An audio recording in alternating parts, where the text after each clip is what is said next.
So, hello everyone. Tomorrow நம்ம வந்து SBI Clerk Mains exam எழுத போறீங்க. So, last minute tips தான் இந்த வீடியோ. ஓகே. So, இதுல நீ என்னெல்லாம் பண்ணணும் பண்ணக்கூடாது அப்படிங்கறத என்ன பண்ண போறான்னு பாத்தீங்கன்னா இதுல சொல்ல போகிறேன். ரொம்ப முக்கியமான வீடியோ. உங்களுக்கே தெரியும் SBI Clerk Mains வந்து 4 ஷிஃப்ட் வந்து என்ன பண்றாங்கன்னு பாத்தீங்கன்னா கண்டக்ட் பண்றாங்க. சோ ஒரு ஷிஃப்ட் கண்டக்ட் பண்ணதுலே நமக்கு क्वेश्चन பேப்பர் அப்படி இருக்கு இப்படி இருக்குன்னுபாங்க. சோ 4 ஷிஃப்ட் இருக்குறனால எனக்கு கஷ்டம் உனக்கு கஷ்டம் அப்படினு சொல்லுவாங்க. சோ அதுக்கு முன்னாடி இந்த வீடியோ என்ன பண்ணுங்கன்னு பாத்தீங்கன்னா பாத்துங்க. ஃபர்ஸ்ட் ஆஃப் ஆல் நீங்க பண்ண வேண்டிய விஷயம் என்னன்னு சொல்லி பாத்தீங்கன்னா உங்களோட மெயின்ஸ் அட்மிட் கார்டை வந்து டவுன்லோட் பண்ணிக்கோங்க. சோ 10ஆம் தேதி போட்டுருக்காங்களா 12ஆம் தேதி போட்டுருக்காங்களா ஆஃப்டர்நூன் செக்ஷன் போட்டுருக்காங்களா மார்னிங் செக்ஷன் போட்டுருக்காங்களா அப்படிங்கறத பாத்துக்கோங்க. தென் உங்களோட ஒரிஜினல் ஐடி ப்ரூஃப் கையில இருக்கா அப்படிங்கறத எடுத்து வச்சுக்கோங்க. அதோட ஜெராக்ஸையும் எடுத்து வச்சுக்கோங்க. ஒரு 4 போட்டோ வச்சுக்கிறது தப்பு இல்ல. ஓகே, உள்ளக்கு என்னமோ கேட்க போறது ஒரு போட்டோ தான் 2 போட்டோ தான் என்ன பண்ண போறாங்க கேட்க போறாம எக்ஸ்ட்ரா நம்ம போட்டோ வச்சுக்கிறது தப்பு கிடையாது. ஓகேவா? சோ அதுக்கப்புறம் உங்களுக்கு தேவையான பழைய பெண்ணை யூஸ் பண்ணுங்க. புதுசா வாங்கிட்டு போய் யூஸ் பண்ணணும் அப்படிங்கறத என்ன பண்ணாதீங்கன்னு பாத்தீங்கன்னா நினைக்காதீங்க. நீங்க என்ன பிராக்டிஸ் பண்ணிருக்கீங்களோ அதே பென்ல வந்து என்ன பண்ணுங்கன்னு பாத்தீங்கன்னா டெஸ்ட் எழுதுங்க. ஓகே, டைமை பார்த்துட்டு அந்த வென்யூக்கு நம்ம எப்ப ரீச் ஆகணும், அதாவது உங்களுக்கு ரிப்போர்ட்டிங் டைம் வந்து இப்போ ஒரு 2 o'clock போட்டிருக்காங்கன்னு பாத்தீங்கன்னா நீங்க 1 o'clock மேக்ஸிமம் வந்து காலேஜுக்கு போங்க. அப்பலாம் என்ன இருக்காதுன்னு பாத்தீங்கன்னா ஒரு ப்ரெஷர் இருக்காது, ஒரு பீஸ் மைண்டா நம்ம என்ன பண்ணலாம்னு பாத்தீங்கன்னா எக்ஸாமை அப்ரோச் பண்ணலாம். ஓகே, சோ உங்களுக்கு இந்த ஆர்டர்ல தான் என்ன இருக்க போகுதுன்னு பாத்தீங்கன்னா உங்களுக்கு செக்ஷன் ஓபன் ஆக போகுது, மாற்றமே கிடையாது. ஓகே, உங்களுக்கு ஜெனரல் அவேர்னஸ் ஃபினான்ஷியல் அவேர்னஸ் தான் ஃபர்ஸ்ட் வந்து என்ன இருக்கும்னு பாத்தீங்கன்னா செக்ஷனாக ஓபன் ஆகும். சோ இதுல உங்களுக்கு 50 क्वेश्चन 35 நிமிஷம் இது எல்லாமே உங்களுக்கு தெரிஞ்சதுதான். செகண்ட் செக்ஷனா இங்கிலீஷ் தான் ஓபன் ஆகும். தேர்ட் செக்ஷன் உங்களுக்கு பாயிண்ட்ஸ் ஓபன் ஆகும். ஃபோர்த் செக்ஷன் உங்களுக்கு ரீசனிங் ஓபன் ஆகும். அப்படிங்கறத என்ன பண்ணிக்கோங்க தெரிஞ்சுக்கோங்க. சோ இது நம்ம எதுல இருந்து எடுத்துட்டு வந்தோம் அப்படின்னு சொல்லி பாத்தீங்கன்னா இன்ஃபர்மேஷன் ஹேண்ட் அவுட் அப்படின்னு சொல்லி என்ன பண்ணிருப்பாங்கன்னு பாத்தீங்கன்னா SBIல அபிஷியலா அவங்க சைட்ல வந்து என்ன பண்ணிருப்பாங்கன்னு பாத்தீங்கன்னா ரிலீஸ் பண்ணிருப்பாங்க. அதுல இந்த ஆர்டர்ல தான் இருக்கு. சோ எக்ஸாமே நமக்கு இந்த ஆர்டர்ல தான் வரப்போகுது. ஓகே, இந்த 35 நிமிஷத்தையும் கண்டிப்பா வந்து என்ன பண்ணுங்கன்னு பாத்தீங்கன்னா நல்லா யூட்டிலைஸ் பண்ணுங்க. உங்களுக்கு தெரியல அப்படின்னு பாத்தீங்கன்னா யாருக்குமே தெரியாது. ஏன்னா நம்மளே நல்லா படிச்சிருக்கோம், அப்புறம் எப்படி இதை விட யாராலையும் நல்லா படிக்க முடியாது. அப்ப எனக்கு தெரியலன்னு பாத்தீங்கன்னா எல்லாத்துக்கும் தெரியல. சோ அதனால 50 क्वेश्चन இருக்குன்னு பாத்தீங்கன்னா உங்களுக்கு எத்தனை क्वेश्चन தெரியுதோ அதை மட்டும் கரெக்டா அக்யூரசியோட போடுங்க. ஏன்னா இங்க என்ன இருக்கு 4 ஷிஃப்ட் இல்லையா? சோ அப்ப அக்யூரசி வந்து என்ன இருக்கணும் பாத்தீங்கன்னா நம்மளுக்கு ஹையா இருக்கணும். அப்பதான் நார்மலைசேஷன்ல நம்மளுக்கு என்ன வராது, மார்க் கம்மியாகாது. அக்யூரசி அதிகமா இருந்தா இன்க்ரீஸ் ஆகுறதுக்கும் வாய்ப்புகள் அதிகம். சார் எனக்கு 50 क्वेश्चनக்கு எனக்கு 12 क्वेश्चन தான் சார் தெரியுது அப்படின்னு சொல்லி பாத்தீங்கன்னா அந்த 12மே அக்யூரஸியா என்ன பண்ணுங்கன்னு பாத்தீங்கன்னா போடுங்க. எனக்கு டைம் இருக்குது, இன்னும் 38 क्वेश्चन இருக்குல்ல, எனக்கு ஒரு 10 क्वेश्चनக்கு இதுவா அதுவான்னு ஆச்சலேஷன்ல இருக்குது, நான் அடிச்சு விடுறேன். 5 क्वेश्चन தப்பாகி 5 क्वेश्चन கரெக்டானா கூட எனக்கு வந்து பாயிண்ட்ல தானே மார்க் வரும். எஸ், இது நம்ம ஒரு ஷிஃப்டா இருந்தா இந்த மாதிரி நினைக்கிறது ஓகே. ஆனா இங்க 4 ஷிஃப்ட் இருக்கிறதுனால நம்ம என்ன பண்ண முடியாது, அதையும் அடிக்க முடியாது. சோ என்ன தெரியுதோ அதை மட்டும் அட்டென்ட் பண்ணுங்க. உங்களோட கண்ணு வந்து பக்கத்து சிஸ்டம் பாக்குறது. ஏன்னா உங்களுக்கு வந்து என்ன இருக்கு மெயின்ஸ்ல டைம் அதிகமா இருக்கிறதுனால நம்ம கண் அங்க இங்கன்னு சொல்லிட்டு ரோல் ஆகும். அங்க ஃபுல்லா பச்சை பச்சையா இருக்கே நம்மளுக்கு ரெட்டா இருக்குது அப்படின்னு சொல்லி என்ன பண்ணிடக்கூடாதுன்னு நினைச்சிடக்கூடாது.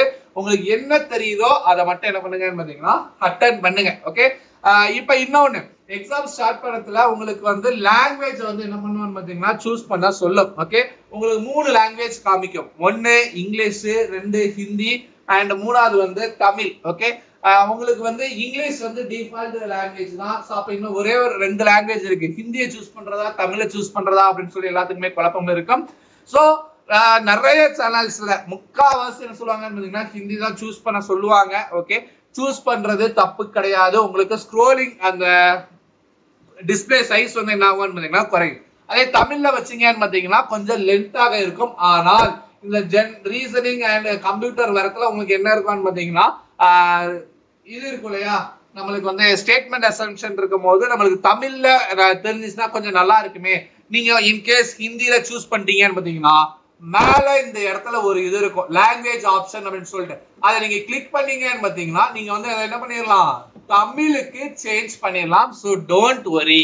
ஓகே, சோ அந்தனால ஹிந்தியை சூஸ் பண்ணிட்டு உங்களுக்கு எந்த क्वेश्चनக்கு தமிழ்ல வேணுமோ அங்க கிளிக் பண்ணீங்கன்னு பாத்தீங்கன்னா நீங்க என்ன பண்ணிக்கலாம், தமிழ்ல சேஞ்சஸ் பண்ணிக்கிடலாம். சோ இதுதான் உங்களோட ஆர்டர். ஓகே, இப்ப நம்ம வந்து என்ன பண்ணணும் அப்படின்னு சொல்லி பாத்தீங்கன்னா இந்த ஒரு 4 பாயிண்ட வந்து ரொம்ப ரொம்ப கேர்ஃபுல்லா மைண்ட்ல எப்பவுமே என்ன பண்ணிக்கணும்னு பாத்தீங்கன்னா வைத்துக்கொள்ள வேண்டும். ஓகே, ஃபர்ஸ்ட் விஷயம் என்னன்னு பாத்தீங்கன்னா focus only on what is in front of you. உங்களுக்கு முன்னாடி டிஸ்ப்ளேல என்ன இருக்கோ அதை மட்டும் தான் என்ன பண்ணணும்னு பாத்தீங்கன்னா என் மைண்ட்ல இருக்கணும். போன கொஸ்டின்ல நம்ம அது தப்பு பண்ணிட்டோமே அப்படின்னு சொல்லிட்டு அதே நினைச்சுக்கிட்டு இருந்தீங்கன்னா இன் ஃப்ரண்ட் ஆஃப் உங்க கொஸ்டின்ல உள்ளதும் என்ன ஆகாது, ஆன்சர் வராது.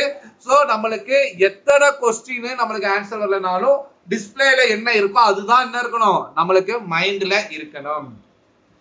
Time management is a key. Sir அதுதான் செக்ஷனல் டைமே மறுபடியும் என்ன டைம் மேனேஜ்மெண்ட் நீங்க எழுதிருக்கீங்க அப்படின்னு சொல்லி பாத்தீங்கன்னா உங்களுக்கு நல்லாவே தெரியும் இந்த டைம் மேனேஜ்மெண்ட் எதுல உங்களுக்கு யூஸ் ஆகும் அப்படின்னு சொல்லி பாத்தீங்கன்னு பாத்தீங்கன்னா குவான்ஸ் அண்ட் ரீசனிங்ல தான் உங்களுக்கு என்ன ஆகும் பாத்தீங்கன்னா இது யூஸ் ஆகும். ஓகேவா, சரி எப்படி சார் அப்படின்னு சொல்லி பாத்தீங்கன்னா உங்களுக்கு ஒரு 45 நிமிஷம் டைம் கொடுத்துருக்காங்க அப்படின்னு சொல்லி பாத்தீங்கன்னா நீங்க எதெல்லாம் சூஸ் பண்ண போறீங்க. ஒரு சம்முக்கே நான் 10 நிமிஷம் யூஸ் பண்ணி 1 மார்க் தான் எடுக்கிறேன்னு பாத்தீங்கன்னா அது நம்மளோட தப்பு. நம்மளுக்கு ஒரு 2 நிமிஷம் 3 நிமிஷத்துக்கு மேல ஒரு கொஸ்டினுக்கு ஆன்சர் வரலன்னு பாத்தீங்கன்னா அதை ஸ்கிப் பண்ணிட்டு போகணும், அதுலயே உட்கார்ந்துடக்கூடாது. அதுதான் என்ன சொல்றோம்னு பாத்தீங்கன்னா டைம் மேனேஜ்மெண்ட் அப்படின்னு சொல்லி சொல்றோம். ஒரு டிஏ இருக்குது, ஒரு 7 நிமிஷம் ஸ்பெண்ட் பண்ணிட்டேன் எனக்கு ஆன்சர் வரல அப்படின்னு சொல்லி பாத்தீங்கன்னா ஸ்கிப் பண்ணுங்க. இன்னும் ஒரு 7 நிமிஷம் உட்கார்ந்தீங்கனாலும் உங்களுக்கு என்ன ஆகாதுன்னு பாத்தீங்கன்னா அதுல தப்பாச்சுன்னா அப்போ 14 நிமிஷம் வேஸ்ட் ஆயிரும். ரிமைனிங் உள்ள டைம்ல தான் நம்ம என்ன பண்ண முடியும், மத்த क्वेश्चन ஆன்சர் பண்ண முடியும். சோ அதனால அத பண்ணிர கூடாது. சார் நான் பஸ்ல உட்கார்ந்துட்டேன் சார், என்டையர் பஸ்லயுமே நான் போட்டது தப்பு, ஆனா எனக்கு 5 நிமிஷம் ஆயிருச்சு, திருப்பியும் சால்வ் பண்ண முடியுமா? நீங்க இதுல எல்லா ஹிடன் பாயிண்டையும் எடுத்துட்டு சார் அந்த தப்பையும் கண்டுபிடிச்சேன் அப்படின்னு சொல்லி பாத்தீங்கன்னா என்ன பண்ணலாம், அந்த பஸ்ல உட்காரலாம். அப்படி இல்லன்னு பாத்தீங்கன்னா நீங்க என்ன பண்ணணும், முடிச்சுட்டு அடுத்ததுக்கு போயிடணும். அக்யூரசி மேட்டர் அதுதான் சொல்லியிருந்தேன். ஏன்னா நம்மளுக்கு 4 ஷிஃப்ட் இருக்குது. அப்ப ஒரு ஷிஃப்ட்ல இருந்துச்சு அப்படின்னா நம்ம ஏதாவது தப்பு விட்டா கூட ஒண்ணும் தெரியாது. 4 ஷிஃப்ட் இருக்கிறதுனால அவன் நார்மலைசேஷன் கண்டிப்பா பண்ண போறான், அதுல மாற்றமே கிடையாது. அப்ப நம்ம கரெக்டா क्वेश्चन அட்டெண்ட் பண்ணணும். அது எதுல நம்ம மேக்ஸிமமா அக்யூரசி மிஸ் பண்ணுவோம், இங்கிலீஷ்ல மிஸ் பண்ணுவோம், ஜெனரல் அவேர்னஸ்ல மிஸ் பண்ணுவோம், அதுல மிஸ் பண்ணாதீங்க. தெரிஞ்சதை மட்டும் போடுங்க. சார் நீங்க அக்யூரசியா போட சொல்றீங்க, எனக்கு ஜெனரல் அவேர்னஸ்ல எனக்கு கரெக்டான ஆன்சர் இதுதான் தெரியும், அதுல நான் அக்யூரசி மெயின்டைன் பண்ணேன், ஆனா என்னால இங்கிலீஷ்ல எனக்கு தெரியாதே அப்படின்னு சொல்லி பாத்தீங்கன்னா எப்படி क्वेश्चनக்கு உங்களுக்கு ரொம்ப அக்யூரேட்டா ஆன்சர் தெரியுதோ அதுக்கு போடுங்க. அதுக்கு ஏன்னா இதுல செக்ஷனல் கட் ஆஃப் நம்மளுக்கு இல்ல அப்படிங்கறத என்ன பண்ணிக்கணும், தெரிஞ்சுக்கலாம்.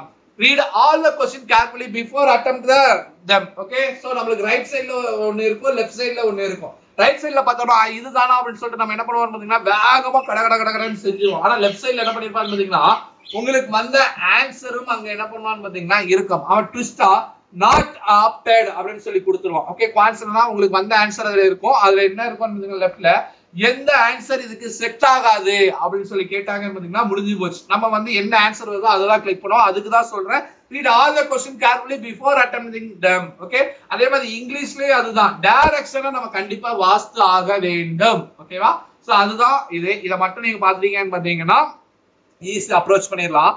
உங்களுக்கு இன்னொரு பாயிண்ட் நான் வந்து என்ன பண்றேன்னு பாத்தீங்கன்னா சொல்றேன். ஓகே, ஒரு ஸ்ட்ராட்டஜியை நம்ம என்ன பண்ணிருக்கோம்னு பாத்தீங்கன்னா எடுத்துட்டு வந்திருக்கோம். சோ இந்த இது பாத்தீங்கன்னு பாத்தீங்கன்னா நம்மளுக்கு லாஸ்டா நம்ம ஒரு அட்மிட் கார்ட்லாம் ரிலீஸ் பண்ணி ரியல் எக்ஸாம் மாதிரியே ஒரு மார்க் டெஸ்ட் வந்து என்ன பண்ணிருந்தோம்னு பாத்தீங்கன்னா கண்டக்ட் பண்ணிருந்தோம். ஓகே, இதுல இந்த ஃபர்ஸ்ட் ரேங்க் செகண்ட் ரேங்க் இதுல எல்லாம் மார்க்ஸ் அதிகமா இருக்கும். நான் சொல்ல வேண்டியது என்ன அப்படின்னு சொல்லி பாத்தீங்கன்னா இப்ப இந்த ஆர்த்தி அப்படிங்கிறவங்க என்ன பண்ணிருக்காங்கன்னு பாத்தீங்கன்னா ஜெனரல் அவேர்னஸ்ல 17.8 தான் எடுத்திருக்காங்க. ஓகே, நல்லா கவனிங்க.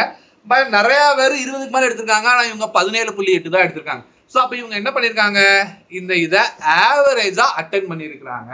ஓகே, சோ அதே மாதிரி அடுத்து ஜெனரல் அவேர்னஸ்க்கு வராங்க, இங்கிலீஷ்க்கு வராங்க, ஜெனரல் இங்கிலீஷ்க்கு வராங்க. அங்க என்னதான் பண்ணிருக்காங்கன்னு பாத்தீங்கன்னா ஆவரேஜா இருக்கு. ஆனா நிறைய மார்க்ஸ் பாத்தீங்கன்னு பாத்தீங்கன்னா 20 இருக்கு, 15க்கு மேல இருக்கு. சோ இவங்க கரெக்டா பண்ணிருக்காங்க. குவான்ஸ்ல இவங்க என்ன பண்ணிருக்காங்க, ரொம்ப ரொம்ப ஆவரேஜா பண்ணிருக்காங்க. ஏன்னா நிறைய மார்க்ஸ் வந்து இருக்குது. இங்க 16.2 மார்க்ஸ் தான் என்ன பண்ணிருக்காங்கன்னு பாத்தீங்கன்னா எடுத்துருக்காங்க. ஆனால் ரீசனிங்ல பாத்தீங்கன்னு பாத்தீங்கன்னா அவங்க 41.9 மார்க் எடுத்து எல்லார விட என்ன பண்ணிட்டாங்க, ஃபர்ஸ்ட் மார்க் வந்துட்டாங்க. அப்ப இதுல இருந்து நம்மளுக்கு என்ன தெரியுது அப்படின்னு சொல்லி பாத்தீங்கன்னா அவங்க ஸ்ட்ராட்டஜி யூஸ் பண்ணிருக்காங்க. என்னோட ஸ்ட்ராங் ஜோன் ரீசனிங், அதுல நான் எப்படி கேட்டாலும் நான் அதிக மார்க் எடுத்துருவேன், மத்த செக்ஷன்ல ஆவரேஜா நான் பண்ணிடுவேன் அப்படின்னு சொல்லி என்ன பண்ணிருக்காங்க, இவங்க மார்க் எடுத்திருக்காங்க. ஓகே, சோ இதுதான் இப்படியா அப்படின்னு சொல்லி பாத்தீங்கன்னா செகண்ட் இத பாருங்களேன். விஜய்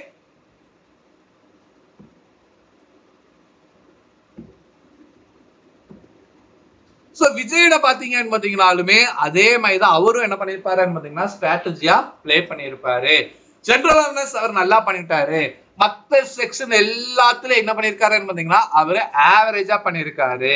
சோ அப்ப எனக்கு இதுல இருந்து என்ன தெரியணும்னு பாத்தீங்கன்னா நான் எல்லா செக்ஷனுமே நான் அதிக மார்க் எடுக்கணும்னு சொல்லிட்டு என்ன பண்ணக்கூடாது, ஆசைப்படக்கூடாது. சோ ஆவரேஜா, ஓகே, ஆவரேஜா அட்டெண்ட் பண்ணாலே போதும். என்னோட ஸ்ட்ராங் ஜோன் அப்படின்னு சொல்லி கண்டிப்பா எல்லாத்துக்குமே இருக்கும். ஓகே, சோ என்ன இருக்குன்னு பாத்தீங்கன்னா எல்லாத்துக்குமே ஒரு ஸ்ட்ராங் ஜோன் இருக்கும். அது மேபி நிறைய பேருக்கு இங்கிலீஷா இருக்கலாம், நிறைய பேருக்கு குவான்ஸா இருக்கலாம், நிறைய பேருக்கு ரீசனிங்கா இருக்கலாம், என்ன வேணாலும் இருக்கலாம். என்னோட ஸ்ட்ராங் ஜோன்ல நான் என்ன பண்ணிடுறேன், மார்க் ஏத்திடுறேன்.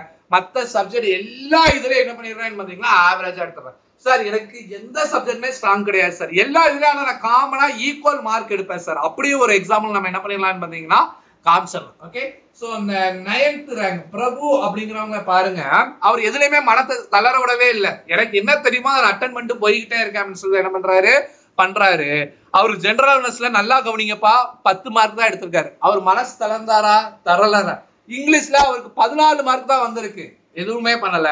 அதே மாதிரி குவான்ஸ்லயும் 18 மார்க் தான் அவர் என்ன பண்ணிருக்காருன்னு எடுத்திருக்காரு. அப்ப இந்த 3 செக்ஷன்லயுமே அவர் மார்க் வரல அப்படின்னு சொல்லி வெக்ஸா இருந்தாரு பாத்தீங்கன்னா அடுத்த செக்ஷன் அவரால் கண்டிப்பா போட்டிருக்க முடியாது.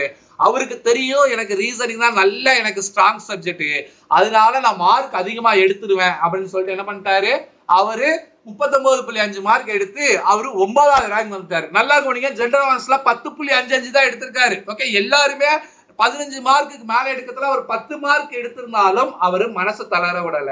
அவராலையும் என்ன பண்ண முடிஞ்சிச்சு, ஹை ரேங்க்ல அதாவது டாப்ல வர முடிஞ்சிச்சு. அதே 10வது ரேங்க் பாருங்க, அவர் எந்த ஒரு சப்ஜெக்ட்லயுமே என்ன பண்ணல, அதிகமா மார்க் எடுக்கல. ஓகே, அவர் என்ன பண்ணல, எந்த ஒரு சப்ஜெக்ட்லயுமே அதிக மார்க் எடுக்கல. எல்லா இதுலயுமே ஆவரேஜா இருக்காரு. 18, 22, 17, 24 டோட்டல் மார்க் 82.35. அவர் என்ன பண்ணிருக்காரு, 10வது ரேங்க் எடுத்திருக்காரு. ஓகேவா?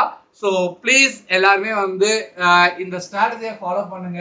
ஒவ்வொரு செக்ஷன்ல எனக்கு மார்க் வரலையே அப்படின்னு சொல்லி என்ன பண்ணாதீங்கன்னு பாத்தீங்கன்னா ஃபீல் பண்ணாதீங்க. கண்டிப்பா ஒரு செக்ஷன்ல உங்களுக்கு என்ன ஆகும்னு பாத்தீங்கன்னா மார்க்கை பூஸ்ட் பண்ணி விடும். ஓகே, இல்ல எல்லா இதுலயுமே ஆவரேஜா. இப்போ உங்களோட கேள்வி என்ன இருக்குன்னு பாத்தீங்கன்னா, சார் எல்லாத்துக்குமே வந்து சேஃப் அட்டெம்ப்ட் எவ்வளவு கொடுக்கலாம், கட் ஆஃப் எவ்வளவு கொடுக்கலாம் அப்படின்னு சொல்லி என்ன பண்ணுவீங்கன்னு பாத்தீங்கன்னா கேட்பீங்க. இந்த நிலைமைக்கு என்ன பண்ணாதீங்கன்னு பாத்தீங்கன்னா போகாதீங்க. மைண்ட்ல கொஸ்டினுக்கு என்ன இருக்கோ அதுக்கு ஏத்தாப்புல நான் வந்து என்ன பண்ணுவேன்னு பாத்தீங்கன்னா பிளே பண்ணுவேன் அப்படின்னு சொல்லி நினைச்சுக்கோங்க. ஓகே, உதாரணத்துக்கு இப்ப ரீசெண்டா ஐபிஎஸ் கிளர்க்கு மெயின்ஸ் வந்துச்சு. எல்லாருமே வந்து நம்ம எதிர்பார்த்தோம் வேகன்சி அதிகமா இருக்கு, கட் ஆஃப் கம்மியா இருக்கும், 70க்கு கீழே போகும், 80க்கு கீழே வரும் அப்படின்னு சொல்லிட்டு. ஆனா அவன் வந்து என்ன பண்ணிருந்தான், 80க்கு மேலதான் வச்சிருந்தான். ஈவன் 1000+ வேகன்சி வந்தோம். இதுக்கு நம்மளுக்கு 300 இருந்து ஒரு 400 வேகன்சிக்கு தான் என்ன பண்ணுது பாத்தீங்கன்னா இருக்குது. கொஸ்டின் கண்டிப்பாக மாடரேட்டா தான் இருக்கும். மாடரேட் டு ஹார்ட் லெவல் தான், கண்டிப்பா ஈஸி லெவல் என்ன பண்ணாதுன்னு பாத்தீங்கன்னா இருக்காது. சோ நான் என்ன சொல்லுவேன் பாத்தீங்கன்னா ஈச் அண்ட் எவ்ரி செக்ஷன்ல ஆவரேஜா 20 marks. Okay, each and every செக்ஷன்ல ஆவரேஜா 20 மார்க்ஸ் எடுத்துட்டோம்னு பாத்தீங்கன்னா நம்மளுக்கு சான்ஸ் இருக்குது. ஓகே, சோ அதுக்கு மேல நம்மளால எவ்வளவு போட முடியுமோ போட்டுக்கிட்டே இருக்கலாம். சோ எல்லாருமே வந்து நல்லா பண்ணுவீங்க. ஏன்னா நம்ம சூப்பர் பேட்ச்ல அத்தனை டெஸ்ட் வச்சிருக்கோம். கிட்டத்தட்ட ஒரு 40 மெயின்ஸ் டெஸ்ட் கிட்ட நம்ம மக்கள் வந்து என்ன பண்ணிருப்பாங்கன்னு எழுதிருப்பாங்க. அதே மாதிரி ஒரு 25 செக்ஷுவல் டெஸ்ட்க்கு மேல என்ன பண்ணிருப்பாங்க எழுதிருப்பாங்க. இங்க கோட்ல ஒரு சைடு வந்து டெய்லியுமே மெயின்ஸ் டெஸ்ட் வச்சு அதுக்கு கரெக்ஷன் கொடுத்துக்கிட்டு இருக்காங்க. நம்ம மார்க் டெஸ்ட் டெய்லியுமே ஸ்டூடெண்ட்ஸ் எடுத்துக்கிட்டு இருக்காங்க. நிறைய பிராக்டிஸ் பண்ணிருக்கீங்க. கான்பிடண்டா எழுதுங்க. உங்களுக்கு இஷ்டப்பட்ட கடவுள்கிட்ட வேண்டிக்கோங்க நான் பாஸ் பண்ணணும்னு சொல்லிட்டு. அதுக்கு முன்னாடி நம்மளோட அம்மா அப்பா பிளெஸிங்ஸ் ரொம்பவே முக்கியம். எக்ஸாம் எழுதுறதுக்கு முன்னாடி ஒரு பாசிட்டிவா அவங்கள்ட்ட லைட்டா பேசிட்டு, நல்லா ரொம்ப சாப்பிடாதீங்க, லைட்டா சாப்பிடுங்க. ஓகே, அதுக்காக சாப்பிடாமலே போக கூடாது. இது எல்லாத்தையுமே நீங்க பாத்தீங்கன்னா கண்டிப்பா எக்ஸாம் கிளியர் பண்ணலாம். Thank you all.